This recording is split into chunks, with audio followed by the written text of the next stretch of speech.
अरावली पहाड़ियों को लेकर सियासी और सामाजिक विवाद तेज। सपा अध्यक्ष अखिलेश यादव ने बताया भविष्य के लिए गंभीर खतरा। यूपी विधानसभा सत्र के दूसरे दिन हंगामा, सपा विधायकों ने किया प्रदर्शन। यूपी विधानसभा सत्र में कफ सिरप मामले पर हंगामा, सपा विधायक अतुल प्रधान ने सरकार को घेरा। सीएम योगी के नमूने वाले बयान को अखिलेश यादव ने लिया नया मोड़, कहा चौराहे पर न लाएं। विधानसभा में भयंकर गरजे, सपा विधायक आर के वर्मा चुन कर योगी सरकार पर लगाए कई आरोप।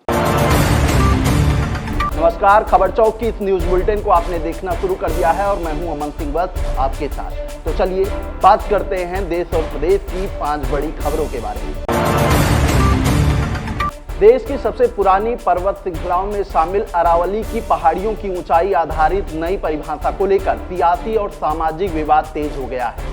पर्यावरण कार्यकर्ताओं के विरोध के बीच अविपक्ष ने भी सरकार पर निशाना साधा है। सपा अध्यक्ष अखिलेश यादव ने इसे दिल्ली और एनसीआर के भविष्य से जुड़ा गंभीर मुद्दा बताते हुए व्यापक चेतावनी दी है। बता दें कि अरावली विवाद सीधे पर्यावरण प्रदूषण नियंत्रण और जनजीवन से जुड़ा माना जाता है। सपा अध्यक्ष अखिलेश यादव ने अरावली को लेकर एक लंबी पोस्ट शेयर की है। उन्होंने लिखा कि अरावली को बचाना कोई विकल्प नहीं बल्कि अनिवार्य संकल्प है। उनके अनुसार अरावली बची रहेगी तभी दिल्ली और एनसीआर सुरक्षित रह पाएंगे। उन्होंने अरावली को प्राकृतिक सुरक्षा कवच बताते हुए कहा कि यही पर्वतमाला वायु प्रदूषण कम करने, बारिश के जल प्रबंधन और तापमान संतुलन में अहम भूमिका निभाती है। अखिलेश यादव ने यह भी कहा कि अरावली एनसीआर की जैव विविधता की रीढ़ है। वो वेटलैंड्स, परिंदों और पारिस्थितिक संतुलन को बचाए रखती है। उत्तर प्रदेश विधानसभा में आज कोडीन कफ सिरप से लेकर एसआईआर के मुद्दे पर जोरदार हंगामा देखने को मिल रहा है। शीतकालीन सत्र के दूसरे दिन समाजवादी पार्टी के विधायकों ने कोडीन कफ सिरप मामले पर जोरदार हंगामा किया। विपक्ष ने इस मुद्दे पर चर्चा करने की मांग की और नारेबाजी करते हुए सरकार पर गंभीर आरोप लगाए। सुबह कार्यवाही शुरू होते ही सपा विधायकों ने सदन में प्रदर्शन किया। उनका कहना था कि कोडीन आधारित कफ सिरप की तस्करी और इसके दुरुपयोग पर सरकार कार्रवाई नहीं कर रही है। कोडीन माफियाओं की सरकार नहीं चलेगी, नहीं चलेगी। मासूमों के हत्यारों की सरकार नहीं चलेगी, नहीं चलेगी। मासूमों के हत्यारों की सरकार,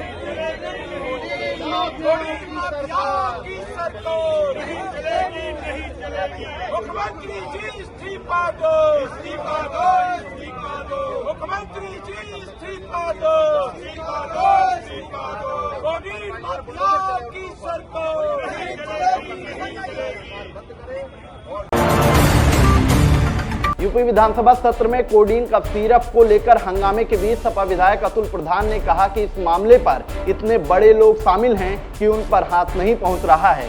उन्होंने कहा पीएम मोदी के संसदीय क्षेत्र से शुभम जायसवाल जो दुबई चला गया, एक अमित सिंह टाटा का नाम जैसे ही सामने आया तो लगा कि यह भ्रष्टाचार की जड़ें सत्ता संरक्षित लोगों के पास हैं। अब कोशिश कर लिया आपने।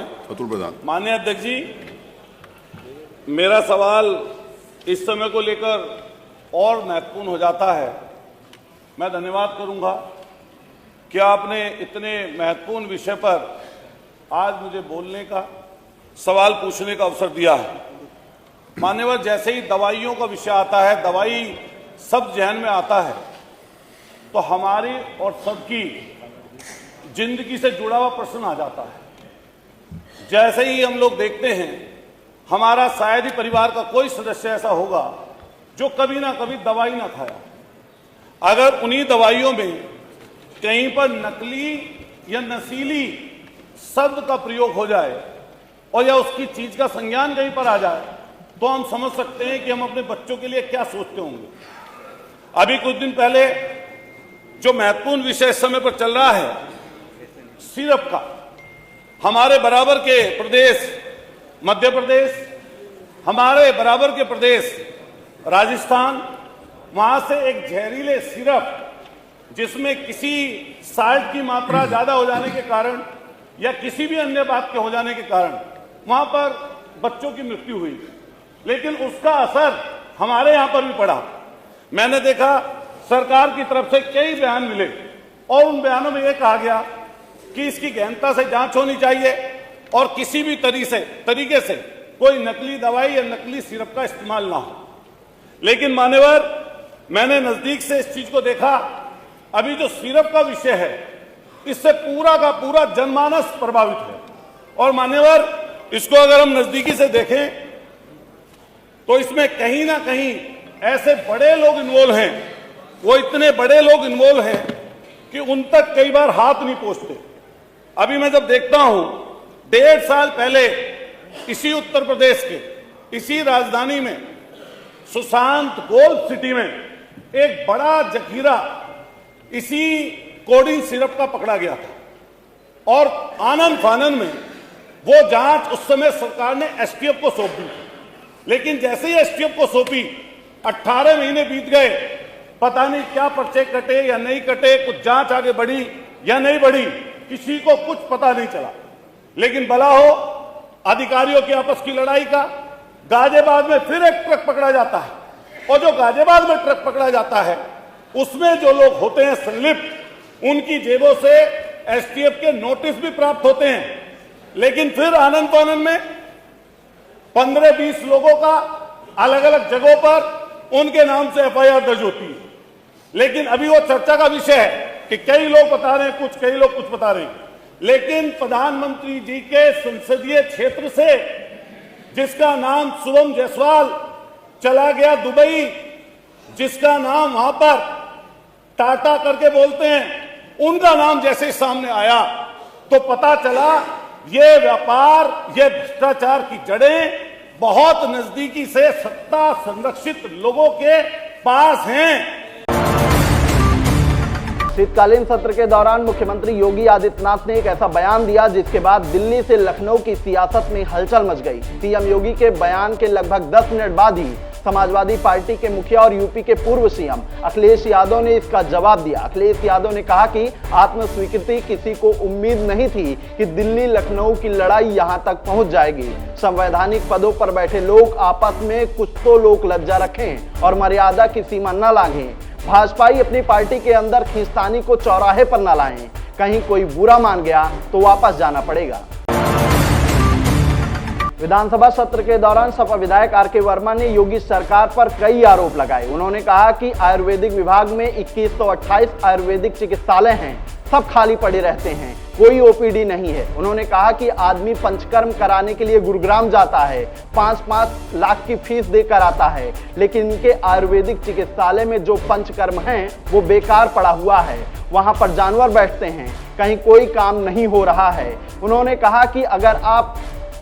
ये भी कहा कि आप जानकारी कर लीजिए कितने लोग पंचकर्म कराने के लिए हमारे राजकीय चिकित्सालय में जाते हैं। आयुर्वेद विभाग में 2128 डिस्पेंसरियां हैं, सब खाली पड़ी रहती, कोई ओपीडी नहीं।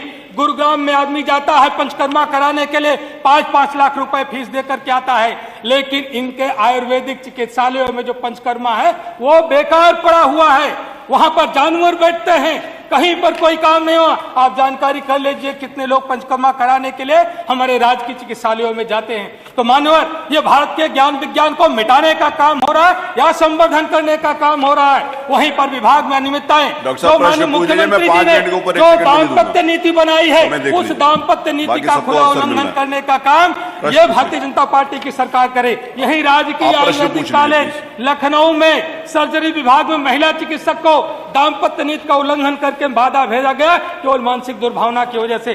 सरकार मंत्री कोई ध्यान नहीं देते, कोई कार्यवाही नहीं करते।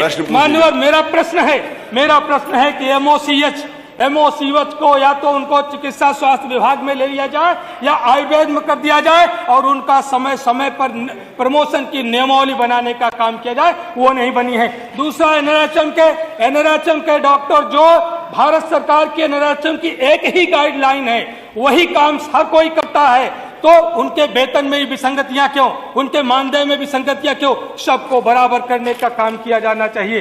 तीसरा मेरे हाथ में ये भारत का राजपत्र है, भारत सरकार ने जो 39 ऑपरेशन ऐसे हैं जो आयुर्वेद के शल्य चिकित्सकों को करने के लिए अनुमति किया है, उसका राजपत्र जारी करने का काम किया है। सरकार कभी स्पष्ट नहीं करती। चलिए, आपके प्रश्न आ गए, 5 मिनट हो गए आपके, 5 मिनट से ज्यादा मैं अवसर नहीं मानते हैं। श्री ब्रजेश कठेरिया, ये मानते हैं या नहीं मानते हैं? ब्रजेश कठेरिया हैं। मैं सवाल आप हो गया, मैं आपको 4 मिनट कि एमओसीएच को उनको समय समय पर उनका प्रमोशन करेंगे कि नहीं, एनएचएम को सारे पैथी के चिकित्सकों को एक समान वेतन देंगे कि नहीं, दाम्पत्य नीति का उल्लंघन करने वालों की जांच करवा करके कार्रवाई करेंगे कि नहीं, और भारत सरकार के राजपत्र को मानते हैं कि नहीं मानते, ये माननीय मंत्री जी को जवाब देना होगा।